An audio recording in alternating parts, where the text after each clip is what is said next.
All right. Thank you, everybody, for joining us again, and welcome to yet another installment of Closing the Gap podcast, hosted by Salary Coaching for Women. My name is Olivia Jarris. You can find more about what we do and how we help women negotiate salaries and figure out their career paths at salarycoaching.com. You can also look up our book on Amazon and soon to come out on Audible. The title in English is Know Your Worth, Get Your Worth, Salary Negotiations for Women. And in Español is Mujer, Descubre tu Valor, Obtén lo que vales. And without further ado, today we are actually going to address common questions that have come up for our coaches and myself through our time actually doing coaching. Now, this question was submitted by Stacy Daggers, our salary coach in Idaho, and she has submitted to us the typical question that we actually receive very frequently, which is, how do I negotiate a raise? Now, the first response that I would give you for this is, it depends. It depends a lot, primarily on you. Are you a hard worker, and are you a high performer, or are you what would be considered a not so high performer? So usually what we see when people are in these circumstances is either they're in a job that they basically don't really like, and part of the situation is that they are underpaid, but they're also not really stellar performers. And then there's the other situation where you are actually a very good performer. You're very good at your job, but for some reason you've fallen off track and you haven't received a raise in years. So what do you do? Well, the first thing, if you're in the bucket of not being a high performer, and really, the reality is in either bucket, you have to become hyper-perceptive of your surroundings. That's the first stop, regardless of what your circumstance is.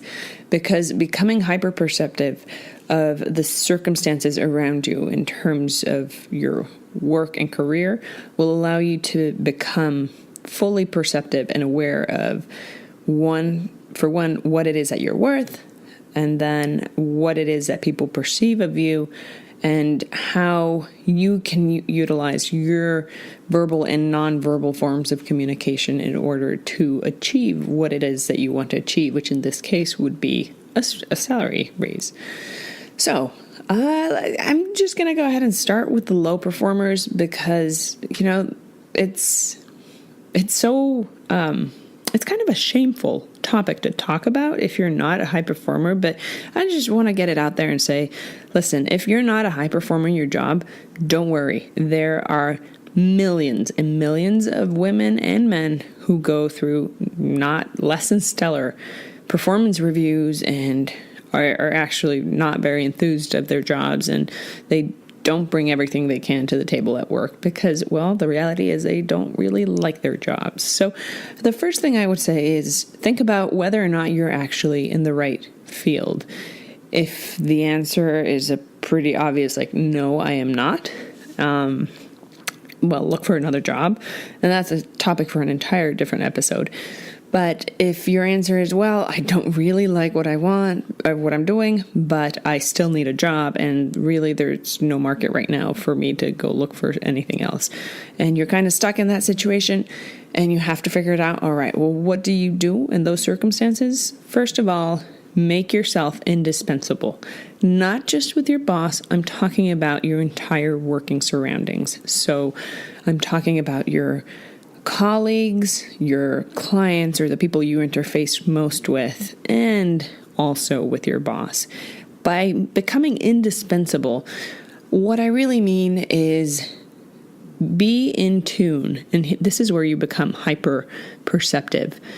Be in tune with what their needs are and how you can help facilitate resolving whatever needs they might have. So in other words, you have to get everyone on your good side. So if one of your colleagues is working on a really daunting project and you find a way that you could actually contribute to helping him or her finish the project on time or perhaps a little bit earlier, and say, hey, maybe we can go catch a cup of coffee if we finish earlier, something along those lines. You basically want to get everyone on your side so that when it does come down to your boss asking around if, how is Olivia performing? And do you guys see that she's doing a good job around here? The answer is not going to be the usual, so-and-so, not really. It's going to be more of a, you know what, actually, she's been really helpful lately, and she's been working. Yeah, I'd say she's working pretty hard.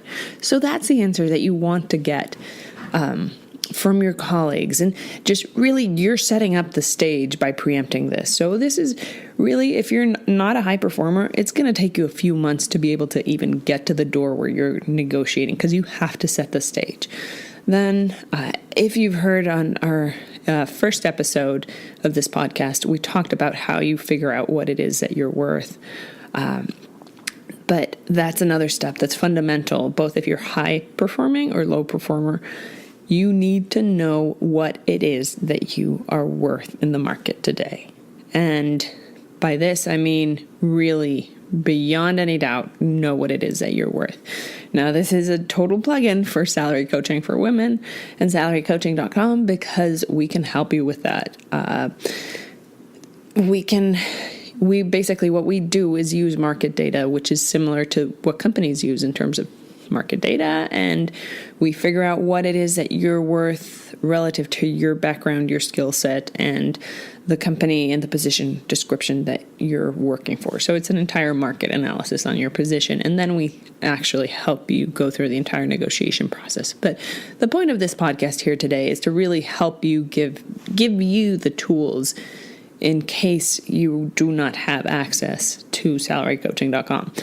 So figure out exactly what it is that you're worth. Maybe it requires you calling around a couple of companies and say, hey, that companies that do similar work to that of your company, talking to their HR people and talking to colleagues that you might know or people who are doing similar jobs to yours at other places, and say, hey, I'm just really curious. I'm at a point where I'm going to go and see if I can negotiate for a raise. Would there be any way that you could please share with me a salary range regarding or for your position or for this particular position?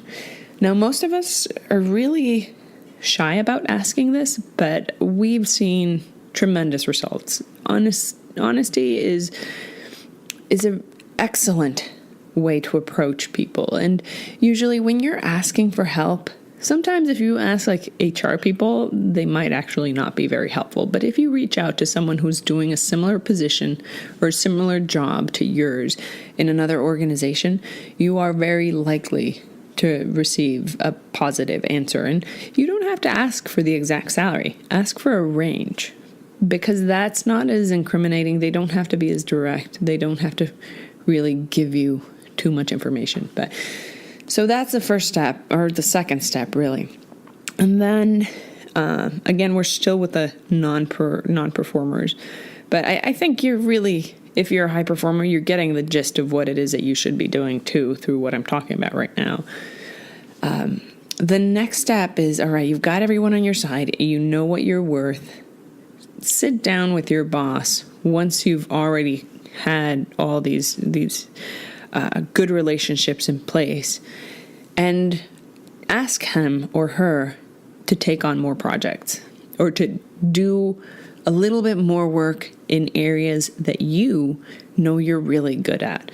Now, here in the workplace, what you will find is that people say like, oh, you need to develop your weaknesses so you're an all-rounder. And I truthfully think that is not an accurate way of going about things. You need to know your strengths. You need to know where you're really good. Yeah, obviously keep working at your weaknesses, but you need to know what makes you shine in the eyes of others. So if making pivot tables or working in Excel is really what you're good at, go up to your boss and say, listen, I see that we've been working on this particular project. I wanted to see if I can kind of further contribute, or just, to put it politely, butter your boss up a little bit in terms of, listen, I want to contribute more than what I already do.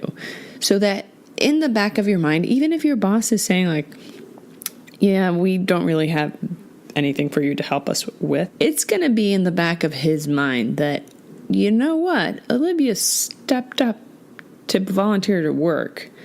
And if you keep doing little things like this, where you're just at the end of the day, you're being very self-serving by actually serving your team and your boss. But they're not really going to see it as being self-serving. They're going to be as like, oh man, she's such a giving person and she's so kind and wants to work with us, and really, what a team player. That's what it's going to be come across as.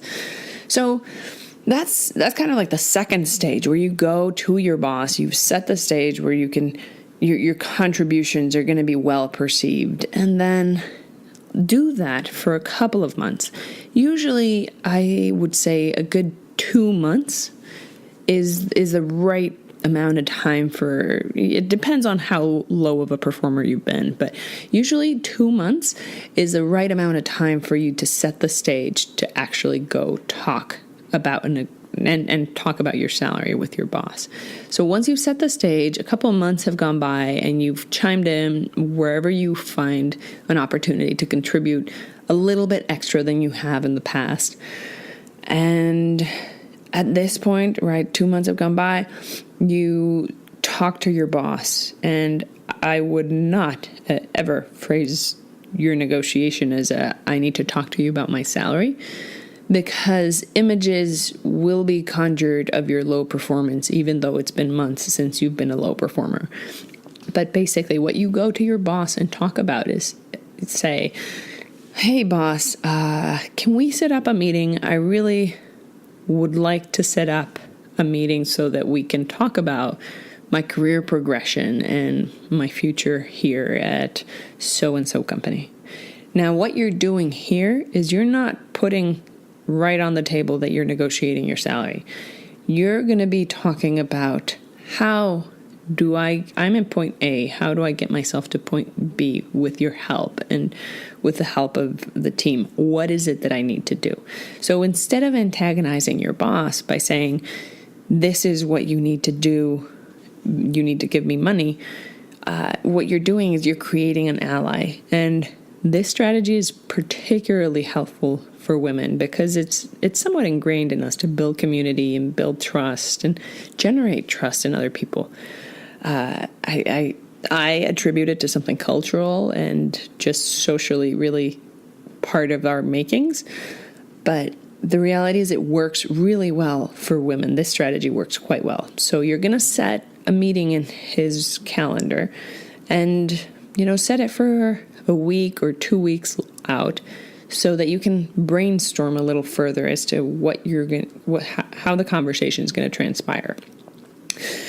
And once meeting day comes, what you will be talking about is, listen, boss, I love my job. I truthfully feel that I've turned a corner over the last few months. I really like working here. I am very loyal, and truthfully, I can see my career for quite a few years to come here. And this is really why I wanted to talk to you today. I wanted to figure out how I can go from this point A to point B. And if it's okay, I really want to share a bit of the picture that I'm envisioning. I would like to take on more responsibilities and perhaps, be promoted at some point. But the reality is, for right now, what I would like to aim for is, to get a raise to XYZ number. And I would like to ask for your help to really work to that point. How can I do it? How can we do it? Will you help me get there? And I don't know if you realize what we just did there, but you created an ally out of your boss. You've asked for his or her help instead of just saying, I am worth this and this is what you need to pay me. Now, again, if you're a low performer, I would not expect to walk out of there and your boss saying, "Oh, yeah, sure, of course I'll pay you." Your boss is likely going to be like, "Well, sure, I guess we can sit down and talk about it. How about we sit down next week and let's have a conversation?" And at this point, kind of map out what it would take for you to, in his eyes, be perceived as a high performer or as someone deserving of a raise. Again, here it's really all about hyperperception. It's really about you putting yourself in your boss's shoes in terms of, all right, what is it that I need to achieve in order for him or her to view me as worthy? I know that sounds really harsh, but that's at the end of the day, like if they have the deciding power as to whether or not you get a raise, you really need to play this game in a rational way. Feelings and emotions don't come into play here. Now, the story is a little bit different if you are a high performer, but it's not really that different. If you're a high performer, you really also want to set the stage before going and asking for a raise. And the way you do it, well, it's very similar to being a low performer in that you make sure you generate allies in your team. And this is where there's a little bit of a divergence, because if you're a high performer, there might be people who actually don't like you. And they might be very collegial and friendly, but they might be the people who behind your back go talk to your boss, or like if your boss goes and talks to them about, well, how is Olivia performing? And everybody on your team knows that you're a high performer. They will say, she's all right. Like the people that don't like you will not give you positive feedback. They know that your boss will be asking for feedback and the reason being, it's probably a raise or a promotion in the works, which will mean that they won't necessarily be getting a promotion or a raise because the budget is limited and what can be shared and what goes around is, limited. So with that in mind, what you're doing in order to generate rapport with talking to them and making friends. Now, this is a little bit different than the low performer because the low performer wants to kind of help and learn from their teammates, but you want to help in a way that you do not come across as condescending. The complete opposite. You want to come across as humble and as friendly and someone who is really here to help. And, in any way possible, you want to be building friends, making friends with your colleagues. So that's how you set the stage. Then you pretty much can jump to the point of setting the stage with your boss from here. You don't really have to wait months and months buttering your boss up because you're already a high performer. They already have a good image. Your boss already has a good image of you. But when it comes down to the actual negotiation, you sit down with your boss, book a meeting out for like 2-3 weeks out and say, all right, I would love to talk to you about my career path here at this company. Now, when you actually get to sitting down with your boss, the conversation is going to go something along the lines of, hey, boss, I really, really love working with you. I love this company. I love what we do. I am completely loyal, dedicated. You can see from the quality of my work that, truthfully, I'm passionate about what I do.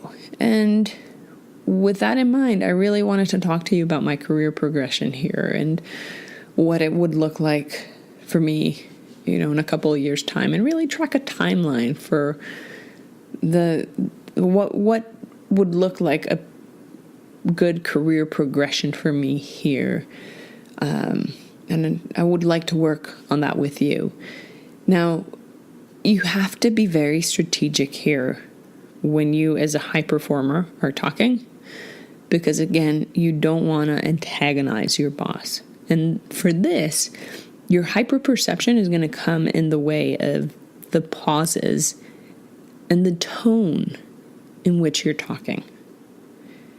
The more humble your tone comes across, the less aggressive it's going to come across. if you come across as demanding rather as asking for help from your boss, the outcome of your conversation is going to be very different. But if you're genuinely and sincerely asking your boss, listen, I need your help to track my career path and to get to this particular salary or get promoted, it changes the dynamic. Your boss is going to be really moved to help you in a way that just going and asking for what it is that you're worth is not. So I think that is a pretty good primer as to how you go about negotiating, whether you're a high performer or a low performer, for a higher salary. And with that said, oh my goodness, it's been 21 minutes already. Oh, yikes.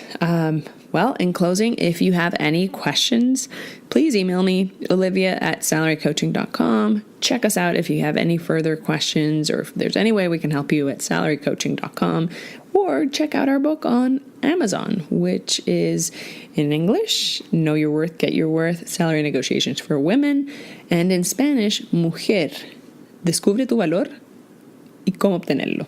Thank you.